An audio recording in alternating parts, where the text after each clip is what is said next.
This new year we're gathering at your sister's. There's no space for you or your children, my mother declared in the family group chat. My sister then texted, just leave the young ones with a nanny and come cook dinner, as usual. And my father simply interjected, and don't cause us any guilt. We expect our presence nonetheless. I created no commotion. I simply, can you imagine being told there's no room for your own children at a family gathering? But you? Oh, you're expected to come and cook for free, as always. That's exactly what happened to me. And it was the moment I finally put a price tag on my so-called family's love. My name is Leo, I'm 33, and I'm a chef.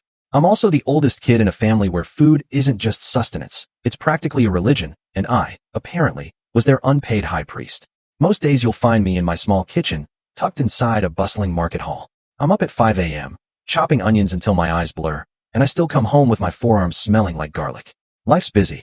I have two amazing kids, Maya, who's 7 and obsesses over the bubbles in pancake batter, and Eli, my 5-year-old, who steals cherry tomatoes with the stealth of a tiny, adorable thief. Their mom and I split when Eli was 2, so it's just us most days. I pack their school lunches in deli containers, slapping on masking tape labels with silly messages, like, Maya, do not trade this for a shriveled carrot. It's my small way of telling them I love them, even when I'm running on fumes. In my family, I've always been the reliable one. It looks sweet in group photos, but in real life, it felt like being the household coat rack. If something needed doing, it just landed in my hands. If someone forgot an errand, it magically became my emergency. And if there was a party, I was the chef, the dishwasher, the planner, and the guy who'd get thanked with a pat on the back and a sentence that always ended with, of course, we can't pay you, honey. We're family. My sister, Val, she's the golden one. 29, an interior designer with an Instagram that looks like it belongs in a magazine. Mom calls her our star, which is kind of funny, because stars are just balls of gas, millions of miles away. And that's exactly how Val always acted, beautiful and distant, with a kind of gravity that pulled everyone else out of their own orbit. I wasn't always this coat rack. When we were little, I was just the quieter kid, happiest stirring pots, reading recipes like they were treasure maps. My dad, bless his heart, used to love saying, real men grill Leo. Then he'd laugh when I'd gently correct his grill temp and his steaks inevitably came out gray. I learned early on that in our house, praise was a precious, rare mineral, and it always had Val's face on the label. Your sister always had taste, Mom would coo, running her hand along a table runner like it was silk on a runway. Leo, don't overthink that sauce. I'm not, I'd say, and then overthink it anyway. Becoming a chef just made sense to me. Food is honest. It tastes like what you do to it. It doesn't smile at you and then keep score in a private spreadsheet. When I got my first line cook job, nobody cared if I was sensitive. They cared if my risotto held together. I like that. I even liked the burn on my wrist where the salamander kissed me. It felt like proof. Still, I tried to be the good son. I showed up. I fixed Mom's clogged sink with a coat hanger. I took Dad to his cardiology appointment and snuck him a decent latte afterward. I hung 3 picture frames that Val couldn't be bothered to level. I cooked for birthdays, and for those casual just because nights, which in our family usually meant because Val invited extra people and Mom panicked. Leo, could you just whip up something light? Mom would ask, already opening my tote bag because she knew I always brought my knives. I wasn't planning to cook tonight. I'd say, oh, you're so talented, honey. And that was that. I'd end up sweating in their kitchen, while Val took selfies in the good light. The micro scene that still stings, that still burns like a fresh cut, happened last fall. I'd brought Maya and Eli to Sunday dinner because they both had sniffles, and I'd made a big pot of my best chicken soup. We ate, and for a fleeting second, it felt normal. Warm bowls, spoons clinking, Eli fishing for the biggest carrot like it was a deep-sea catch. Then Mom looked at me and said, her voice laced with disappointment, Leo, maybe next time, make something, I don't know, more sophisticated. Your sister's friends are used to elevated flavors. I set my spoon down. It was chicken soup. For sick kids. Val chuckled softly, a patronizing sound. Don't be so defensive, Leo. You know we love your food. Dad chimed in. You should practice more plating. People eat with their eyes. Under the table, Maya's small hand found mine. I like Daddy's soup, she whispered. I squeezed her hand, keeping my voice level, though my stomach was doing flips. Noted. That night, after I'd bathed the kids and folded their tiny socks into tiny fists, I wiped down our kitchen counter. I stood there, sponge in hand, tasting that line again, more sophisticated, like a pit in my fruit. I didn't know it then, but that was the first scrape of the match. The second would be a message, but not yet. First, there were years of small asks, small digs, and the kind of insidious math families do when they pretend debts aren't debts, because they were typed with a heart emoji. It really started in my 20s. I was the first to move out, the first to work nights, the first to realize that being there for family was actually code for Leo will cover it. Can you front us $250 for the party trays? Mom texted one December, when I was a line cook making $14.25 an hour. I'll pay you back Friday. Friday came and went. I never saw the money. The next Friday, Dad asked if I could bring a brisket for the vibe. I did the mental math. $168 for the meat, $12 for spices, 6 hours of oven time I couldn't bill anyone for. We'll settle up after, he said. It's family. After never came. Instead, Mom posted a photo of Val holding a mason jar cocktail, captioned, "So blessed." When my kids were born, the asks changed shape, but not weight. "You're so lucky," Mom would say when I showed up with Maya in a sling and 2 trays of lasagna. "Cooking just comes so naturally to you. Luck had nothing to do with it." Lasagna is hours of prep and a sink that looks like a crime scene, but nobody wants to hear a chef complain about cooking. It's like asking a lifeguard why they're wet. Val's asks were always framed as opportunities for me. "Babe, I'm hosting a reveal," she'd call, her nails clicking on her phone. "Can you do past bites? Something wow, but not expensive. Also, no garlic or onions or dairy, and no carbs." "That's air, Val," I'd say deadpan. She'd laugh. "You're hilarious. See you at 7 p.m. The worst, though, was New Year's Eve, for years ago. I'd been saving for a new convection oven for my stall. I had exactly $2,130 towards a $2,800 price tag. Mom asked if I could help with a few things for New Year's Eve. A few things turned into a menu that would make a caterer sweat. 6 appetizers, 3 mains, 2 desserts. "Who's paying for ingredients?" I asked, trying to keep my voice neutral. "We'll reimburse," Mom said, almost dismissively. "You know how it is. We're tapped after the holidays." I put $412.79 on my card and kept the receipt folded in my wallet like an IOUU. Carry close to your pulse. On New Year's Day, I texted a photo of the receipt. Mom heart reacted and wrote, "Let's settle after Dad's bonus." The bonus bought Val a weekend in Palm Springs. The IOU bought me a very expensive lesson. It wasn't just money. It was time. Time I could have spent sleeping, so I didn't nod off on the train. Time I could have spent with my kids, who counted the number of times I said, "one SEC," like it was a game. The little humiliations layered like phyllo dough. "Leo, can you move your car?" Val would say at her own party, while I was plating. "Our guests have nicer vehicles." "Leo, don't use the good knives," Dad would say, while I was slicing meat thin enough to see through. "Those are for show." One July, I said I couldn't make it to a family barbecue because I had tickets to take Maya to the aquarium. Mom texted back, a single, cutting line, "Family comes first." I stared at that message for a long, long time. Then I looked at my daughter's little blue jellyfish backpack, and I chose the aquarium. That got me 3 days of cold silence, followed by, "We forgive you. Next time, let us know sooner so we can plan the menu." Plan the menu meant plan me. There were loans that weren't loans. $200 for a temporary shortfall, $150 until Friday, $80 because Val's client hadn't paid. I kept a note on my phone with dates and amounts, like I was managing petty cash at a job I didn't apply for. Over 3 years, the total hit $3,742. I never said the number out loud, because saying it would make it real, and real would make me angry, and angry would make me the problem. When I did try to talk, it turned slippery. "Mom, about the receipts." "Oh, we're good for it," she'd say, as if character was currency. "Dad, I can't do the next party. I'm behind at the shop. You'll figure it out, Leo. You always do. Val, I need a budget if you want those bites. I'll tag you in my post, babe." Exposure. The day I finally realized I was being used wasn't a dramatic epiphany. It was a quiet Tuesday night in my apartment. The kids were at their mom's. I was alone at my kitchen table, surrounded by bills, invoices, and a Tupperware of cold roast chicken. I opened my notes app to tally the running family tab, and for once, I didn't round down. I added the gas money I didn't need. I added the babysitter I booked so I could cook for Val. I added the cake stand I replaced after Mom's friend knocked it off the counter and just laughed. The number hit $4,186. I exhaled slowly. In the quiet, I could hear the building's radiator ticking like a metronome. I could also hear my own voice, the same sentence I tell my line cooks when a ticket comes in wrong. "We own our choices." I closed the notes app and opened a fresh one. I titled it, "Boundaries." I will not subsidize family events. I will not cook for free. My kids come first. Always. No is a full sentence. I wish I could say I sent that list right away, but families are sticky. The next day, Mom called. "We're thinking of doing a little something for Thanksgiving. Can you manage the turkey and a few sides?" "How many guests?" I asked, already dreading the answer. "Just a few," she said, which in our family meant 30. "What's the budget?" Silence. Then, her voice laced with disapproval, "Don't be crass, Leo." "Budgets aren't crass," I shot back, my own voice firm. "They're adult." She sighed, a deep, put-upon sound, as if I'd personally disappointed her by growing a spine. "We'll talk later." Later turned into the group chat that would yank everything into the open. The words were cold and neat, like a fridge note on the last slice of cake. And the math in those words was simple. They wanted more. They always did. But the next part isn't about a text. It's about the night the request turned into a demand, and I finally held up the bill. It was New Year's Eve. My sister's new place. She called it a loft, but it was really a two-bedroom apartment with high ceilings and a wall of plants named things like Jasper and Queenie. The plan, Mom said, was festive but intimate.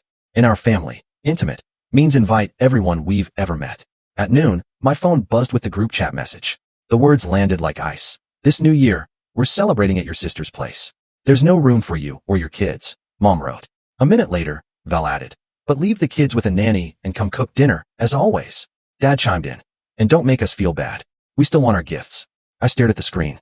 My throat felt dry, the way it gets when you take bread out of the oven too early and it's pale, and you know it should go back in, but someone is hungry, and you're just tired. I didn't reply. Not yet. Instead, I packed Maya and Eli's overnight bags because they were spending the evening with their mom. I packed a tiny, fake New Year's kit, 2 paper horns, hats, a clock I'd drawn on a paper plate, and we did our countdown at 5 p.m. in my living room. 10, 9, 8, Maya yelled, like the neighbors absolutely had to hear it. I kissed their heads, handed them to their mom at the door, and then I drove to Val's. Because some habits die hard. The elevator door opened to laughter and clinking glasses. I could smell perfume, citrus, and the unmistakable heat of an oven someone didn't know how to use. Leo, Val said, air kissing near my cheek. You made it. The kitchen's a disaster. I'm here as a guest, I said, my voice calm, but my insides a tight knot. She laughed, flicked her hair. You're funny. Mom's in the living room. I walked in. Mom looked at me like I was a late delivery. Dad was already in a chair, scrolling his phone. Code in the guest room, Mom said. Can you start on the canapes? The oven's too hot. We're too cold. Something's wrong. I'm not cooking, I said. It was the same tone I used to tell a vendor they shorted me 20 pounds of wings. She blinked. What? I'm here for an hour. Then I'm heading home. I RSVP'd. No catering. Dad looked up. Don't start, Leo. I pulled a folder from my tote bag and set it on the counter. Inside was an invoice, printed in stark black and white. Simple. New Year's catering. Menu attached. Labor, 8 hours at $45 per hour. Ingredients estimate, $350 to $500. Total, $710 to $860. Terms, 50% deposit to book. Net 7. Val snorted. Is this a joke? No, I said. It's a boundary. Leo, Mom whispered, her voice tight, barely audible over the party sounds. Don't embarrass us. A cousin walked by with a drink, did a double take like he'd stumbled into a courtroom. I kept my voice level. You told me there wasn't room for my kids, but there was room for my labor. That's not how my life works anymore. Stop being dramatic, Dad said. It's one night. It's not one night, I said, meeting his eyes. It's years. It's $4,186 in IOUs. It's being told to leave my kids with a nanny so I can saute for free. It's being told not to make you feel bad while you ask me for gifts. Val folded her arms, her jaw tight. You always make things about money. No, I said, my voice rising slightly. You do? You make things about my money, my time, my work. I'm making things about respect. Mom's voice went soft and sharp at once. We are family. Exactly, I said, which is why I'm saying this calmly. I'm not cooking. If you want a caterer, here's my rate sheet. If you want your son, I'm here as a guest for 1 hour. The room quieted in that heavy way rooms do when the music cuts off and everyone realizes the song was covering the tension. Aunt Leia edged over like a diplomat. Honey, can't you help just a little? No, I said, not like this. Mom's eyes flashed. After everything we've done for you. I held up a hand. This isn't about revenge. This is about closure. Dad scoffed. Closure on what? On me being the coat rack. I said, my voice clear and steady. On you weaponizing, we're family, to get professional labor for free. On being told there's no room for my kids, but there's room for my hands. Val took a step closer, her voice dropping, venomous. You're ruining my night. I looked at the island, covered in half-prepped ingredients. Your night was built on a person you don't respect. For a second, I thought Dad would yell. Instead, he leaned back and said, his voice cold and hard. If you walk out, don't come back. I nodded. That's a boundary too. Mom's jaw clenched. At least don't make a scene. I'm being very quiet, I said. And I was. My heart wasn't even racing. It felt like plating a dish I'd practiced 100 times. I took my coat from the guest room, walked back through the living room, and placed the invoice on the counter like a truce flag with numbers on it. As I reached the door, Mom said, her voice laced with expectation, we still expect our gifts, Leo. I turned. You're getting one. It's called me not lying to myself anymore. Then I left. The elevator doors closed. In the polished steel, I saw my face. Tired, yes, but steady. At midnight, while strangers cheered, I sat on my couch with a bowl of reheated soup and texted, Happy New Year, to 2 small people who are the only ones entitled to my free labor, forever. The first day of the year came with 23 missed calls. By noon, the count hit 41. 3 voicemails from Mom that went from frosty to tearful to weaponized nostalgia. 2 from Dad. Call me back and grow up. 7 texts from Val. A photo of a collapsed tart. A video of sparkler fountains. A paragraph about how my energy ruined her vibe. And one line that said, "You should apologize to Mom." I put my phone face down and made pancakes with the kids when they came back that afternoon. "Happy New Year, redo," I said, and we ate them in a fort. On January 2nd, Aunt Leia sent a long message that started with, "I love you," and ended with, "Just help them this once." I typed and deleted 4 replies before sending. I won't be discussing this via group text. If Mom and Dad want to talk respectfully about the future, I'll answer. No more arguments about the past. I expected quiet after that. What I got was escalation, dressed as concern. "Mom, we're worried about you." Me, "I'm fine." "Mom, you've always been sensitive. This isn't healthy." Me, "My boundary is healthy." "Dad, your mother didn't sleep." Me, "That's unfortunate." "Dad, we're disappointed." Me, "I know." Val posted a carousel on Instagram. Grateful for a beautiful new year with family. In slide 3, you could see the raw tart I didn't bake. In slide 5, a picture of Mom's eyes, looking a little too bright. The caption ended with, "Some people care about themselves more than others."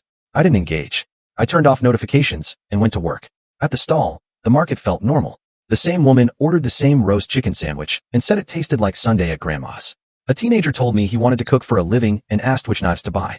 I said, "Whichever you'll sharpen." It was almost enough to forget the buzzing rectangle in my pocket. On January 4th, I got a spreadsheet. I'm not kidding. Val emailed a Google sheet titled Leo's Contributions. It listed family events with columns for food cost, market rate, and credit for exposure. The final row subtracted imaginary Instagram value from actual labor and concluded I owed them gratitude. I stared at it. I closed it. I wrote back one sentence. "Please send any invoices for services you believe you provided. I will do the same." Then I did. I sent a single, clean invoice for $4,186, labeled historical reimbursements and labor credits. Terms, net 30. A note at the bottom read, "Going forward, my availability is limited. Bookings require deposit. My kids are not optional." It sounds cold. It wasn't. It was the least emotional thing I'd done with them in years. Mom called within minutes. "Is this a joke?" "No," I said. "You're charging your family. I'm collecting what you promised." That's not how love works. Love doesn't ask me to hide my children or work for free. You're punishing us. This isn't about revenge. This is about closure. I repeated, because people forget new language the first time they hear it. She switched tactics. "We'll talk when you calm down." "I'm calm right now." She hung up. The next week was a parade of accidental run-ins. Dad dropped by my stall because he was nearby, then stood in front of my line and said, his voice loud enough for customers to hear, "So, you're really doing this, Leo?" I smiled and said, "What can I get started for you?" He left without ordering. Val left a bag at my door stuffed with return gifts I'd given her kids, puzzles, books, a sweater with tiny rockets. There was a note. "Until you apologize." I packed the things, drove to a shelter that takes children's items, and donated them under my kids' names. On the receipt, I wrote, "From Maya and Eli." Happy reading. The market manager pulled me aside one morning. "Everything okay, Leo? Your dad came by. He seemed intense." "I'm handling it," I said. At home, the quiet felt different. Not empty, just wide. I started doing things I hadn't had time for. I went to a parent-teacher meeting and actually sat, not hovering by the door like I needed to sprint to someone else's kitchen. I taught Maya how to crack an egg with one hand. It took 10 tries and half a dozen shells, and then she nailed it and shouted like she'd scored a goal. Eli put on my apron and said, "Chef Eli reporting for duty," and I almost cried into a bowl of potatoes. I started running on the river path 3 times a week, slow but steady, and I stopped drinking coffee at 10 p.m. just because I was on autopilot. The calls kept coming, but less often. The tone softened, from anger to manipulation, to the one they thought would hook me. Nostalgia. "Mom, remember when you used to make cinnamon toast for Val after school?" Me, "Yes." "Mom, you were always such a good brother." Me, "I still am. I'm just not a doormat." Silence. Then came the money play. Dad texted, "Your invoice is unreasonable. We've done things for you too." "What things?" I asked. "Rides. Support. Family." I sent a revised invoice with line items and screenshots where Mom had literally typed, "We'll reimburse." I added a second page, credits given to make it fair. Gas money I didn't charge. Hours I rounded down. 2 cakes I wrote off because they were for Grandma, and I loved her more than fairness. The new total was $3,930. I hit send. On day 29, Mom texted, "Can we have more time?" "Yes," I replied. Net 60. She sent a heart. Then, "Please bring a salad to Aunt Leia's birthday Saturday. It would mean a lot." "No," I wrote, "but I'll come for an hour with the kids." "It's a seated dinner," she shot back. "No kids, then." "Then it's a no." She didn't reply. I went anyway because Aunt Leia has always been kind. I brought flowers. I brought my kids. We stayed an hour. When Mom tried to tug me toward the kitchen with a stack of plates, I said, "I'm not working tonight," and returned to coloring dinosaurs with Eli. Driving home, Maya asked, "Are we in trouble?" "No, baby," I said. "We're doing something new." It feels weird at first. On day 45, Val emailed a link to a catering company with the subject, "Since you're busy." I replied, "Great choice. Their rates are fair. Book early." On day 60, a check arrived in the mail. It wasn't for the full amount. It was for $1,500, with a sticky note that said, "Good faith." I took a photo of it next to the invoice and replied, "Received $1,500. Remaining balance, $2,430. Net 30. I felt ridiculous and alive at the same time. Then something shifted, something I didn't expect. Mom sent a text without emojis. "I miss the kids. Can we see them Saturday? No cooking, just visit. 2 hours." I wrote, "Our place. We'll order pizza. You can bring a board game." They came. It was awkward for 15 minutes, and then Eli made Dad laugh with a joke about broccoli that wasn't funny, but he sold it like a pro. Mom brought a board game and only corrected Maya's rules twice. When they left, Mom hugged me stiffly and said, "You're stubborn." And I said, "I learned from you." And we both managed a smile that wasn't sharp. The rest of the money arrived a week later. A cashier's check. No note, just numbers. I deposited it and closed the notes app with the tally. I didn't feel triumphant. I felt balanced. The next invite was for a spring brunch. The message read, "We'd like to host a small thing. You're welcome with the kids. No work required. If you want to bring something, bring yourself." I didn't trust it, not fully, but I went. I brought store-bought muffins, because sometimes pettiness can be delicious in a 12-count assorted. Val stood by the window with a Bloody Mary and said, "You've changed." "Not really," I said. "I just stopped paying for the same lesson." She rolled her eyes. "You think you're better than us?" "I think I'm better to myself," I replied. She didn't like that, but she didn't hand me a cutting board either. That night, after I tucked the kids in, I sat at the table where I write menus and bills and grocery lists. I wrote a different kind of list. Routine, school drop-off without speed walking. Run 2 miles. Stretch. Hydrate. Inventory on Tuesdays, not at midnight Sundays. Pancakes in the fort nap. Boundaries, keep them boring. And because I'm a chef and can't help it, I added, teach Maya bechamel. Teach Eli that chocolate chips go in last. The phone still buzzes sometimes. I still say no, not angry, just steady. And the calls have slowly turned into normal questions, like, what time is the recital? And, do you want the kids Saturday? That's not magic. That's a new recipe I'm stubbornly measuring every single time. Some nights, I think about the heat in my sister's tiny oven and the way Mom's voice went thin when I said no. It doesn't thrill me. It settles me. People say kitchens are about fire. They're also about timing. This was just mine. Life didn't flip. It just clicked. My name is Leo. I'm 33. I'm a chef. I'm a dad. And I learned to charge for my time. To say no without guilt. To let silence stand when truth lands. The $4,186 isn't a wound anymore. It's a line I don't cross. Val still posts perfection. Mom still says be nice. Dad still grills. But now, they ask, what works for you? And sometimes, my answer is nothing. My kids learned that no doesn't mean you stop loving people. Eli once said boundaries are like oven mitts. And I thought he gets it. So, here's the recipe. Write the bill. Set the timer. Serve only what's yours. If they say there's no room for you or your kids, make your own table. What do you think? Have you ever had to draw a line in the sand with your family, or found yourself putting a price tag on something you thought was free? I really want to know what you would have done in my shoes. Leave a comment below.